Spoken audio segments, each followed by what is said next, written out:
Oi, turma, bom dia, boa tarde, boa noite. Espero que estejam bem, que esteja tudo tranquilo com vocês.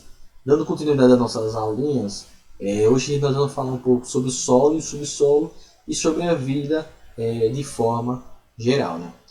O solo e o subsolo fazem parte da crosta terrestre, que é essa camada que a gente vive, que a gente constrói nossas casas, que a gente planta nossos alimentos, que a gente utiliza, né? Se utiliza no nosso dia a dia, onde a gente vive, né? Onde a gente pisa, o caminho que a gente faz de casa até a escola, até o supermercado, ou seja, o chão, os arredores, tudo isso está sendo construído em cima do solo e do subsolo. Mas se a gente parar para observar nas cidades aqui, né, onde a gente vive, é muito difícil, não é tão fácil a gente ver o chão natural, por assim dizer. Né? A gente sempre observa construções que estão acima dele, como as calçadas, a pista, né, onde os carros transitam. Mas quando a gente vai ali na parte da praia, né, a gente consegue ver o chão de verdade. Né? O chão de verdade que é formado pelo solo, que é formado pela terra, que é o local onde a gente pisa, é o local onde a gente vive. Então, geralmente esse solo, né, a gente vai se referir sobre esse solo, esse solo natural, né, que é formado pela terra, e não aquilo que é construído acima dele, que são as pistas, a estrada, as ruas, né, por aí vai. Nós vivemos, né, a gente vive sobre a superfície terrestre, né, e na maior parte do tempo a gente pisa em chão artificial, né? Ou seja, piso de concreto, no piso, no concreto, no asfalto, né? Em pedras, ou seja, feitos pela mão humana. Então, quando diz que esse chão artificial, esse chão falso, é na realidade esse chão que é feito por intermédio de construções dos seres humanos. Então, algumas vezes a gente pisa diretamente no solo ou sobre folhas, né? Que cobrem esse solo. E nesse momento a gente consegue perceber e sentir as rochas e os vários outros elementos naturais que estão no solo, que compõem o solo. O solo ele se constitui basicamente de uma parte orgânica e de uma parte inorgânica. O que significa essa parte orgânica? Essa parte orgânica são partes do solo que são formadas por restos e vestígios de seres vivos, né? E a parte inorgânica é aquela que é composta por materiais que não são de origem de seres vivos. Né? Então, essa parte inorgânica do solo terrestre é formada basicamente pelo quê? É formada por rochas e formada por sedimentos de rochas. O que são sedimentos de rochas? São partes de rocha. Então, as rochas se quebram, se fragmentam, e esses fragmentos, esses pedacinhos da rocha, formam sedimentos de rocha. Essa parte inorgânica, ou seja, não viva do solo terrestre, é composta por essas rochas e por esses sedimentos de rochas. Cada rocha ela é feita da união de um ou mais minerais diferentes. Né? Por exemplo, o granito, né, é uma rocha que é feita dos minerais de quartzo,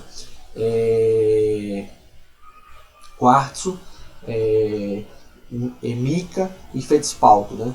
Entre outros. Ou seja, é uma rocha formada por vários minerais diferentes. Né? Os sedimentos que formam o solo, eles também se originam de rochas que foram desgastadas pelo tempo, sejam desgastadas pela ação do sol, da chuva, do vento, da água, né? Que são os processos que a gente chama de erosão, né? Que a gente vê na próxima aula. Exemplos, por exemplo, desses sedimentos de rocha, a gente tem a areia, né? A areia da praia, a argila, que a gente comumente chama de terra, né? Falar de areia e argila chama de terra, a terra, né? Esses sedimentos eles também são formados por minerais diferentes. Cada tipo de sedimento de rocha vai se formando por minerais diferentes. Então as rochas e os sedimentos de rocha são formados por minerais distintos, né? E em sua composição, né? Essa parte que a gente pisa, né? É o solo, né? Então a gente se perguntou o que é que tem abaixo do solo. O solo é essa partezinha da superfície da terra que a gente constrói nossas casas, planta nossos alimentos, vive nossa vida, né? Ou seja, mais abaixo do solo existe outras camadas, né? Uma camada que vem logo abaixo do solo é o subsolo. Então esse subsolo, sub significa abaixo do solo. Né? Então o subsolo é uma camada de rocha que está logo abaixo do solo, certo? Então enquanto que no solo há muitos sedimentos de rochas, né, ou seja, fragmentos de rochas, o subsolo ele é mais formado por rochas. Então, uma coisa que caracteriza o solo é a presença de rochas, mas há uma maior presença de sedimentos de rochas, e no subsolo a gente tem a maior presença de rochas. Então, isso é algo que delimita, que separa, né, o solo do subsolo. Né? Então, no solo a gente tem mais sedimentos, mais fragmentos de rocha, e no subsolo a gente tem uma maior presença de rochas. Certo? Tanto o solo quanto o subsolo eles fazem parte da crosta terrestre, ou seja, dessa camada superficial da Terra. Né? O solo ele é mais fragmentado e pode ser removido com certa facilidade, até às vezes a gente consegue remover o solo com a nossa própria mão, especialmente nas partes mais superficiais, nas partes mais de cima do solo. A profundidade do solo, ou seja, até onde ele vai variar, ele depende, né, de diversos fatores, né, mas principalmente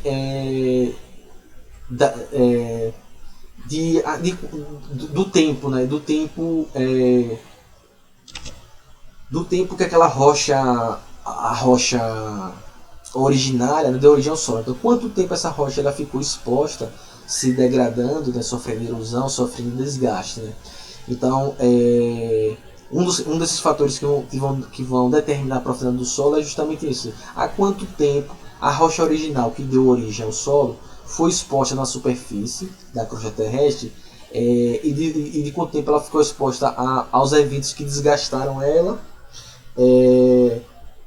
e também da ação dos seres vivos sobre aquela rocha para formar o solo, certo? Então, abaixo dessa camada do solo, a gente vai ter o subsolo, onde são encontradas as rochas consolidadas. Né? No solo a gente não encontra, ou é raro encontrar rochas consolidadas, diferente do subsolo, onde a gente tem a maior presença de rochas consolidadas. Né?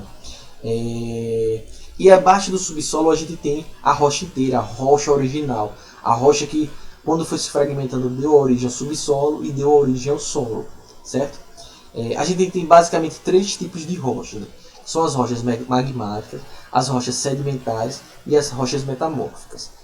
Grande parte das rochas da crosta terrestre são rochas magmáticas e metamórficas.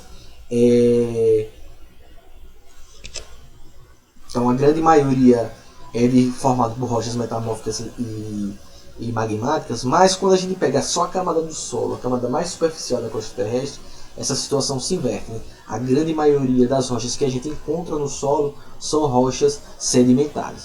As rochas magmáticas e metamórficas, apesar de serem na crosta terrestre, elas existem em maior quantidade que as sedimentares, mas elas estão mais nas regiões mais profundas da crosta, como no subsolo ou como na rocha inteira original que vocês estão observando aí.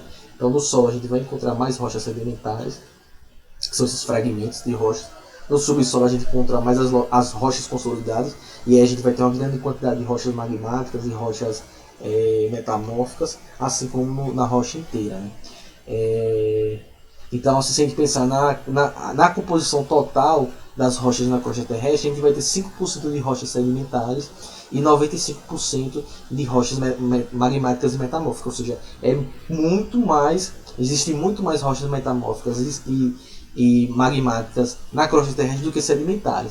Mas se a gente observa a composição na superfície, nessas regiões mais próximas do solo, a gente vai ter que 75% é formado por rochas sedimentares e 25% é dividido entre rochas magmáticas e rochas metamórficas. Bom, além do solo e do subsolo, no solo e no subsolo, a gente encontra também o que a gente chama dos minerais. Os minerais, eles são materiais sólidos, certo? Como vocês podem observar aí na imagem, que tem uma composição química bem definida, né? E eles são formados naturalmente por processos inorgânicos, ou seja, por reações que não envolvem seres vivos ao longo da vida da Terra, ou seja, ao longo dos milhares e milhões e bilhões de anos da Terra. Então, alguns minerais eles têm um maior valor econômico para o ser humano do que outros, né? Sendo chamados assim de minérios, certo?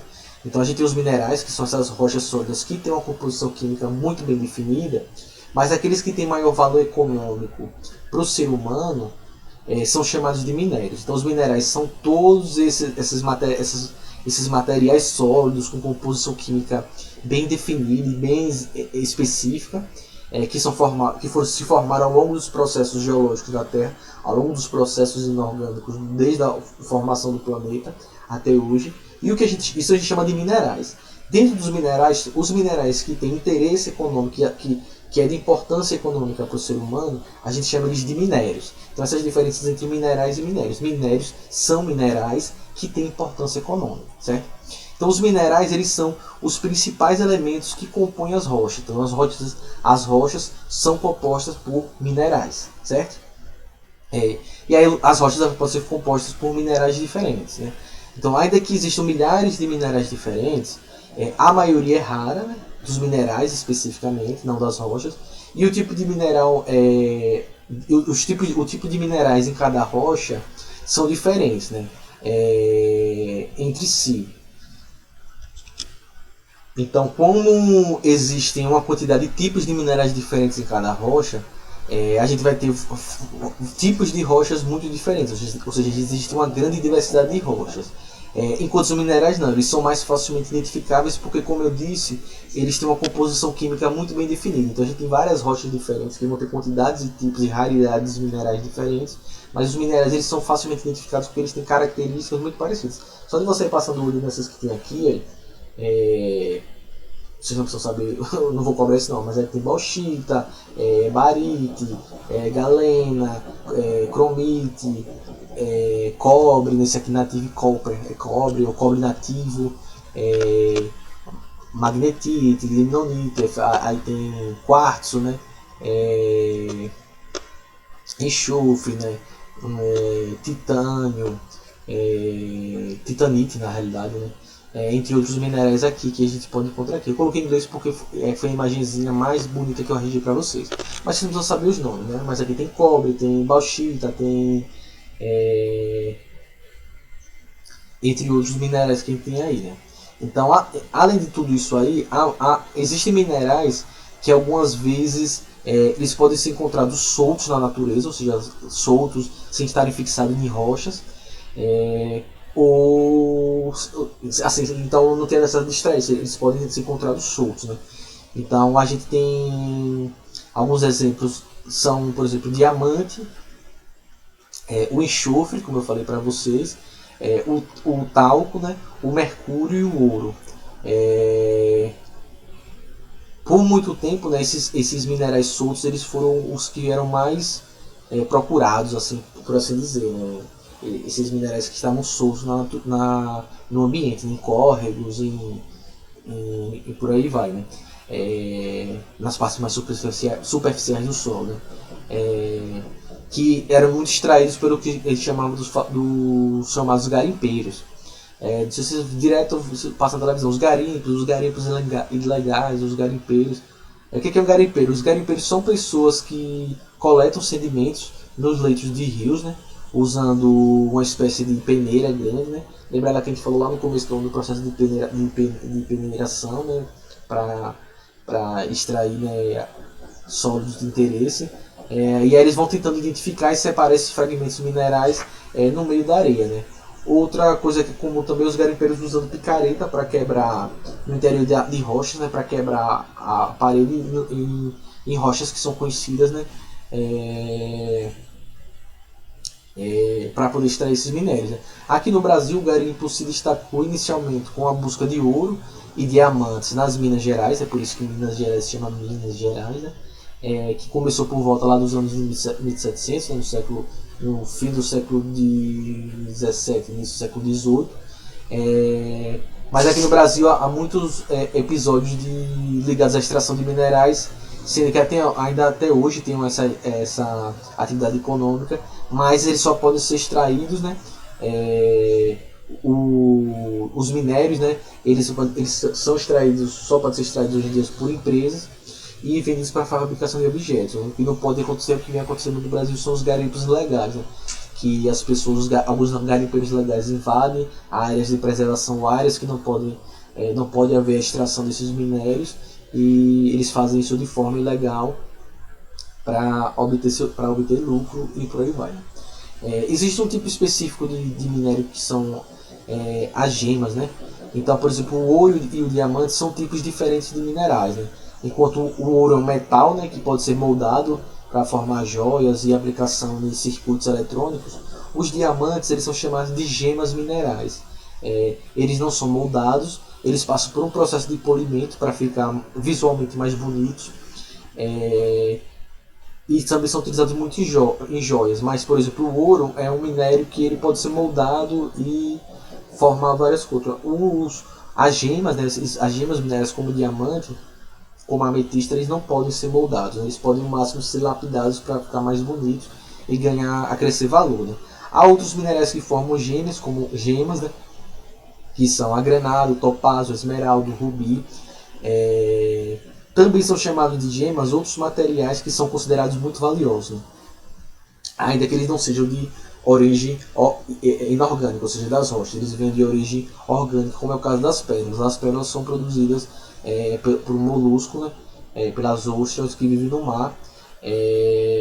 Existem pérolas sintéticas, né? Produzidas por processos industriais. Mas existem essas, ou seja, mas tem as gemas orgânicas, que é o caso da pérola, e as inorgânicas, que são todas as que eu falei: o topázio, o rubi, a esmeralda, o diamante, que são esses minérios que não são moldados. Por exemplo, você não pega o diamante, derrete o diamante para fazer. Não faz. Você só pega aquele mineral, vai polir, vai ajeitar ele para ser dado algum uso. Certo? Então tá aí um pouquinho sobre o solo, subsolo, sobre os minérios, minerais e gemas. Na próxima aula a gente fala sobre os tipos de rochas, certo? Fiquem bem, se cuidem e até lá.